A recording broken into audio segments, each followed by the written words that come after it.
Bibigyan ko lang ng premise yung kung bakit binigyan ng protective custody. And at the same time, yung mga gustong magpaliwanag ay malaman nyo kung bakit nakita nyo naman nagpupuputok ang butse nitong mga abogado natin sa paglabag ng mga karapatan. At ito po, hindi po opinion ang ibibigay ko. I leave that up to the others.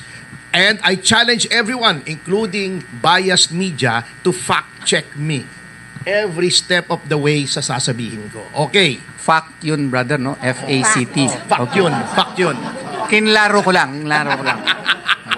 I-fact check nyo ako ha kung hindi tama ang sinasabi ko. Para lang makita natin yung konteksto kung bakit sinasabi nila yung mga sinasabi nila. No? Okay, let's go back. Let's start from the very beginning. A very good place to start. Sabi nga sa Sound of Music. May ICC warrant. Okay, warrant. Granted, walang argumento dyan. Ang issue, may that be implemented in the Philippines. Bakit pumalag ang bagong liderato ng Senado? Okay, laging sinasabi ng mga tao, may warrant dapat i-implement. Sabi nga ni Attorney Bobet, okay, granted na ang Rome Statute ay valid pa, assuming without conceding, hindi ko sinasabing totoo, granting lang for the sake of argument, para may pag-usapan lang tayo. Anong status ng isang tratado? Hindi po tarantado sila yon. Tratado or treaty sa legal system ng Pilipinas. Nakalagay po sa ating saligang batas at sa civil code, mga treaties na ratipikado ng ating Senado form part of the law of the land. Tama po yan. Doctrine of incorporation, doctrine of transformation. Ngunit anong level ng isang treaty? Ang treaty po na ratified, although part of the law of the land, ang kapantay po niyan ay Act of Congress. Batas po yan, statute. Hindi yan pwedeng manaig sa konstitusyon. Therefore, in implementing a treaty, probisyon ng konstitusyon natin ang masusunod. Anong sabi ng konstitusyon sa Article 3? Nabanggit na nila, banggitin ko lang ulit. Section 1, no person shall be deprived of life, liberty, or property without due process. Section 2, the right of the people to be secure in their persons, houses, papers, and effects shall be inviolable, and no search warrant or warrant of arrest shall be issued except upon probable cause to be personally determined by a judge upon examination of witnesses, etc., etc. Hindi po aksidente na ang Article 3, the Bill of Rights, ay inuna yung Section 1, due process, at yung security, inviolability ng security, walang search warrant. Because these are the first and second most important rights. Okay, anong nakalagay po sa Section 2? Except upon probable cause issued by a court of competent jurisdiction. Anong court? Ditong court, siyempre. Sapagkat walang karapatan ang ating konstitusyon na mag-grant ng authority sa ibang court other than our courts because it is a domestic document, a municipal document. Yan po ang very clear. Okay, ano yung due process na sinasabi sa Section 1? What is due process? Due process is a law that hears before it condemns. Is there such a law? Dito po sa ating bansa. Meron. Presidential Decree 1069 or the Extradition Law. What is Presidential Decree 1069? It was issued in 1977 by Marcos Sr. under Amendment 6 of the 73 Constitution. Ano yung Amendment 6? Although may batasang pambansa under the 73 Constitution, Amendment 6 allows the President to promulgate laws na parang statute by presidential decree. So, batas po yun. So, meron po tayong extradition law. Anong nakalagay sa extradition law? Before a foreign warrant may be executed in the Philippines, not just yung ICC, any foreign warrant, may proseso. Ano pong proseso? Sabi nga ni Attorney Bobet, maraming tumbling. Ito ang dapat sundin. Number 1, yung DFA ay susulatan ng proper agency in a foreign jurisdiction.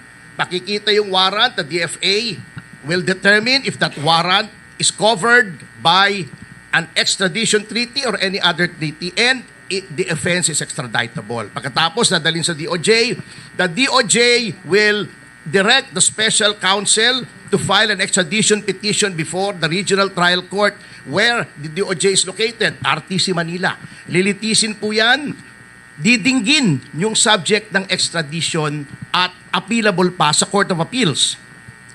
Is there a procedure now? 2025 po, May, most probably in reaction to the kidnapping of former President Rodrigo Duterte, nag-promulgate ang Supreme Court ng rules on extradition. Basically, sinusunod yung PD 1069. Bakit? Because procedural law, hindi pwedeng manaig sa substantive law. Substantive law, yung 1069, procedural law, yung 2025. Okay. Anong nakalagay po roon sa extradition law? Nilagyan lang po ng time limit. 30 days sa RTC, 90 days kung i-appeal sa CA. Kapag binigyan ng RTC ng extradition ng gobyerno, hindi pa ipatutupad, aakyat pa sa CA.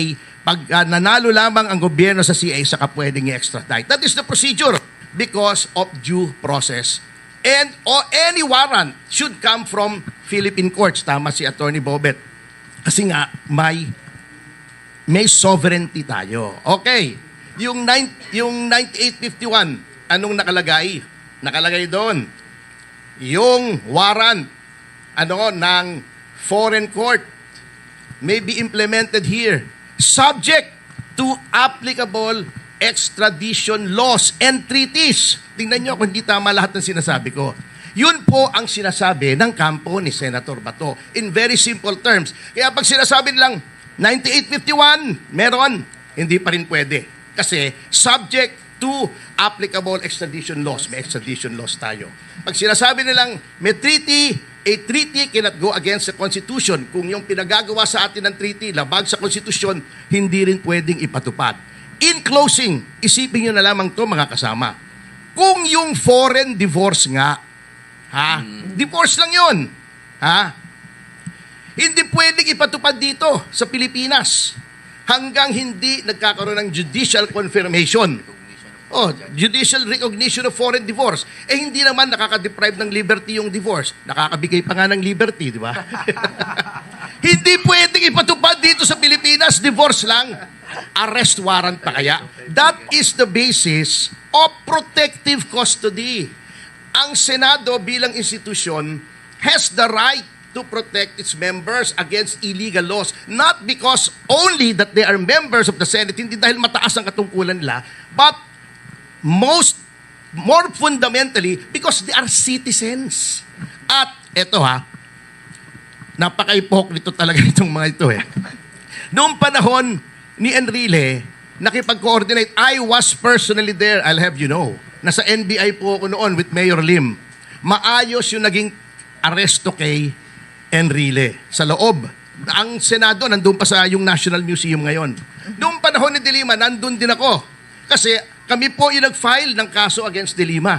Humingi si De Lima ng 2 araw sa loob ng Senado to tie up loose ends. Ewan ko kung anong loose ends yung itatie up ni Laila nung panahon yun. Hindi ko alam I don't want to speculate. Pero pinagbigyan po, walang pumasok at nagpumilit na, may warrant kami. Local warrant pa yun Yung kay Enrile, local warrant. Yung kay De Lima, local warrant Noong 2018, si Trillanes, 3 linggo, nasa loob ng Senado. Ginawa na niyang Victoria Court yun. Nag-bed and board na siya roon. Kasi that was the time when President Duterte revoked the amnesty. Therefore, he was charged with rebellion. Local warrant na yun. Bailable pa, bailable. In fact, nag-bail si Trillanes, after that. Pero, nataranta pa rin siya, nagtago pa rin siya sa Senado. Hindi rin nagpumilit. Sinasabi nila, berdugo si Duterte, ba't hindi siya nagpumilit na pumasok sa Senado para hilahin ulit si Trillanes sa sinturera, katulad ng ginawa nung Oakwood Mutiny. So yun po ang basis ng protective custody. Hindi pwede na ang Senado as an institution na pabayaan ang miyembro nito ay maging subject sa mga illegal na mga gawain dahil ang magiging impression sa taong bayan, kung miyembro mo hindi mo maprotektahan, paano mo poprotektahan ang pangkaraniwang tao, 'di ba? Yun po ang basis ng protective custody. Meron pong kailangang i-preserve na prestige, integrity, and sanctity of the Senate as a co-equal branch of government against intrusions by an executive that is grossly abusing its powers. Salamat po.